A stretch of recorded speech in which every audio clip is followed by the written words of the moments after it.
and for which he was made such a creature as he is, having a body and soul, bodily senses, and rational powers.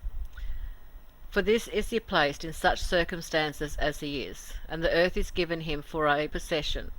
For this he hath dominion given him over the rest of the creatures of this world.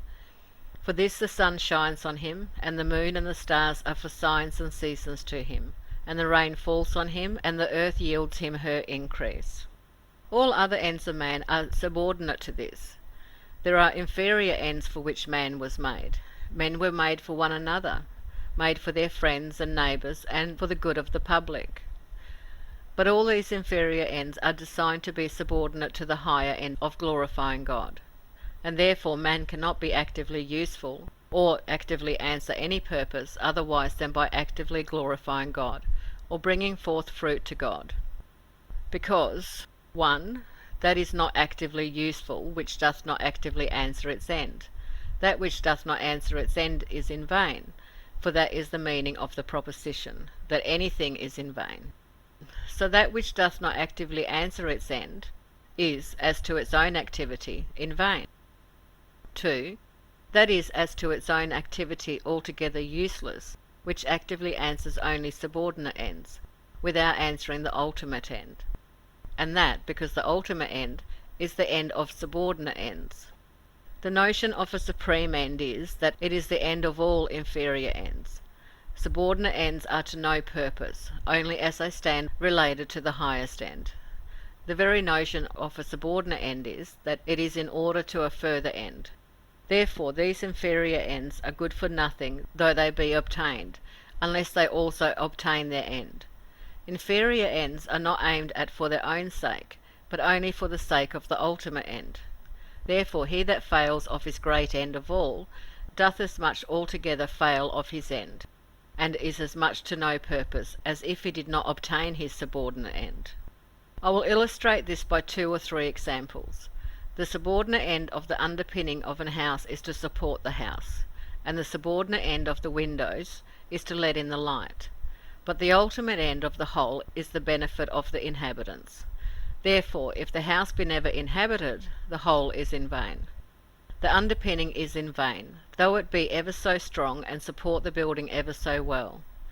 The windows are also wholly in vain, though they be ever so large and clear, and though they obtain the subordinate end of letting in the light. They are as much in vain as if they let in no light. So the subordinate end of this husbandman in ploughing and sowing and well manuring his field is, that it may bring forth a crop. But his more ultimate end is, that food may be provided for him and his family. Therefore, though his inferior end be obtained, and his field bring forth ever so good a crop, yet if after all it be consumed by fire, or otherwise destroyed, he ploughed and sowed his field as much in vain as if the seed had never sprung up. So if man obtained his subordinate ends ever so fully, yet if he altogether fail of his ultimate end, he is wholly an useless creature. Thus, if men be very useful in temporal things to their families, or greatly promote the temporal interest of the neighbourhood or of the public, yet if no glory be brought to God by it, they are altogether useless. If men actively bring no glory to God, they are, as to their own activity, altogether useless. How much soever they may promote the benefit of one another, how much soever one part of mankind may subserve another, yet if the end of the whole be not answered, every part is useless. Thus, if the parts of a clock subserve ever so well one to another, mutually to assist each other in their motions, one wheel moving another ever so regularly, yet if the motion never reach the hand or the hammer, it is altogether in vain, as much as if it stood still. As in a clock one wheel moves another, and that another, till at last the motion comes to the hand and hammer, which immediately respect the eye and the ear. Otherwise all the motions are in vain. So it is in the world. One man was made to be useful to another, and one part of mankind to another. But the use of the whole is to bring glory to God the Maker, or else all is in vain. And however a man may serve among his fellow creatures, in a private or public capacity, upon the whole he is in vain. It may perhaps be objected that a wicked man may, by being serviceable to the public, be useful to many who do bring forth fruit to God, and thus glorify him. Answer 1. If he be so, he is no further useful than he brings glory to God. It all hath an ultimate respect to that glory that is brought to God, and is useful no further, as the motion of no one wheel of a clock is any further useful, than as it finally respects the right pointing of the hand and striking of the hammer. Answer 2. When it is thus, wicked men are useful only accidentally, and not designedly. Although a wicked man may, by being serviceable to good men, do what will be an advantage to them to their bringing forth fruit to God, yet that serviceableness is not what he aims at. This is not his end. He doth not look so far for an ultimate end. And however this end be obtained, no thanks are due to him. It is as to him accidental. He is only the occasion, and not the designing cause of it. That fruit which is brought forth to the glory of God is not brought forth by him, but by others.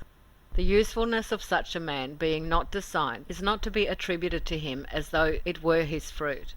He is not useful as a man, or as a rational creature, because he is not so designedly. He is useful as things without life may be.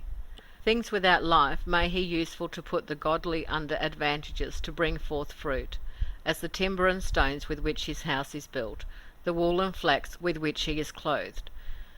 But the fruit which is brought forth to God's glory cannot be said for all that to be the fruit of these lifeless things, but of the godly man who makes use of them.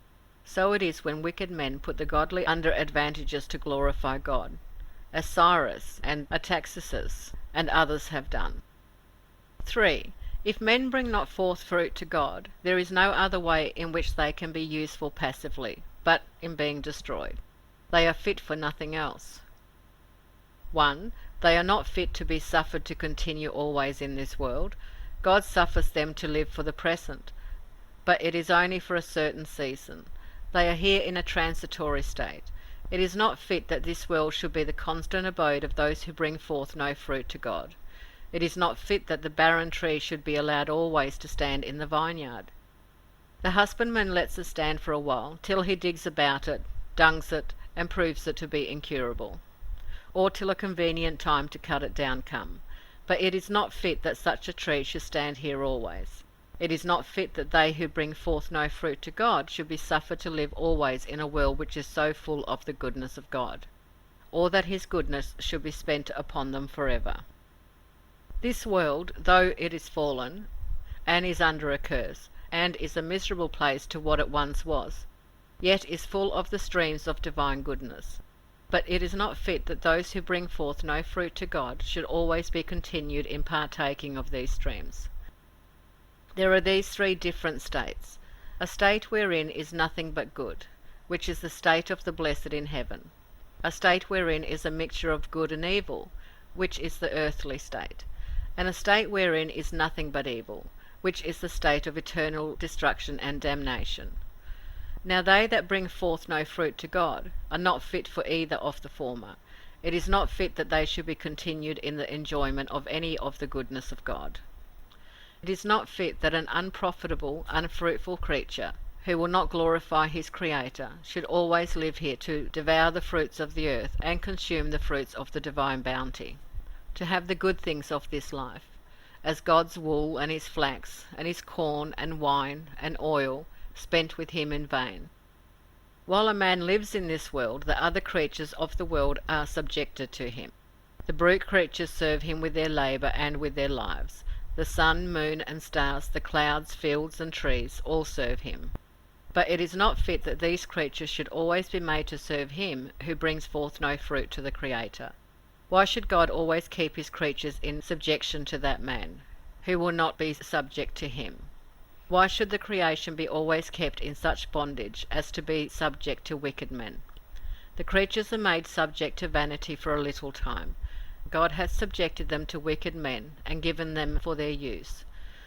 This, however, he would not have done, but as it is only for a little while, and the creatures can bear it through the hope of approaching deliverance, and otherwise it would have been intolerable.